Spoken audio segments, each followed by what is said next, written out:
Now, one idea that popped up a lot in these blog posts was that Ziz posted something called timeless decision theory. And it sounded really complicated, but here's the gist.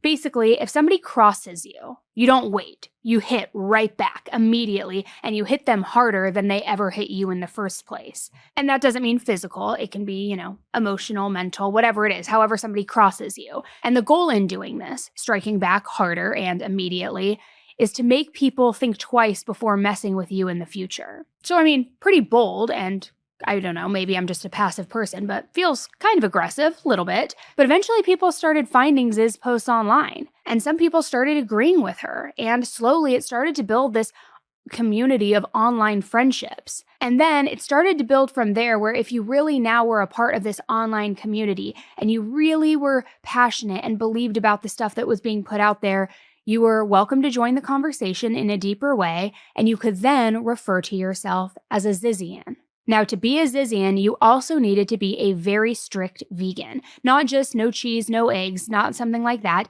but very, very vegan. So much so that some of them believed that eating meat was essentially the same as committing mass murder, which again, feels very, very extreme to me, but what do I know? Now, there were even some blog posts put out there arguing that killing a meat eater could actually be justified, because according to Zizians, if the meat eater was dead, then it was ultimately preventing more future harm from being done, which I guess I could theoretically understand that for a moment. And before you guys get carried away and clip this a million ways to say that I'm justifying murdering people who aren't vegans, let me just explain. I could understand where somebody could think or get to the place of, oh, if this person eats steak all day every day and they die, then it saves the cow's life. But then it takes you to the bigger conversation of the circle of life, animals, sustainability, all these things. But, I'm not here to get philosophical with you. That's not my forte. That's not my area of expertise. I'm just saying, not that I would ever get to the point of thinking that that makes enough sense to where I'd be like, yeah, so we got to kill that meat eater. But I could see where possibly the entry point of justification came in, even just a tiny bit, even just squeezing it in a little bit. Now, another huge focus that was central to Zizian ideology was artificial intelligence. Zizians believed that if we built artificial intelligence in the wrong way, that it could completely just wipe out humanity, which they're not totally wrong, right? It is scary. Who knows where we're going to go with AI?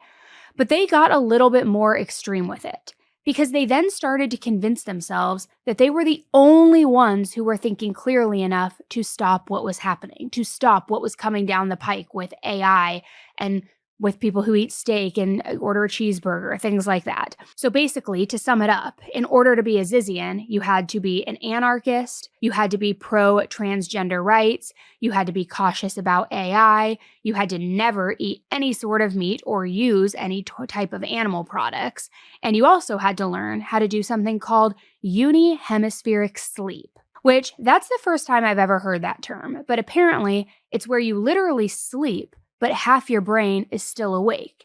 And I'm sure that is very difficult to do. I'm sure it's as hard as it sounds, but you had to be able to do that too. And as you can probably guess, not many people know how to do that. Not many people even know what it means. So at that point, for those few who could or who claimed that they could, they developed this sense of being the chosen ones, the ones who had all the answers. And it started to seep into every single part of their lives, including how they should be living every single day. Which I'll just say it. Anytime somebody refers to themselves or a group that they are a part of as the chosen ones or the chosen few, you are in a cult. You are in a cult. I am going to throw it out there and say it with my chest. Be careful. Now, as these blog posts that Ziz wrote about continued to grow in popularity, so did her following, as many cult leaders do.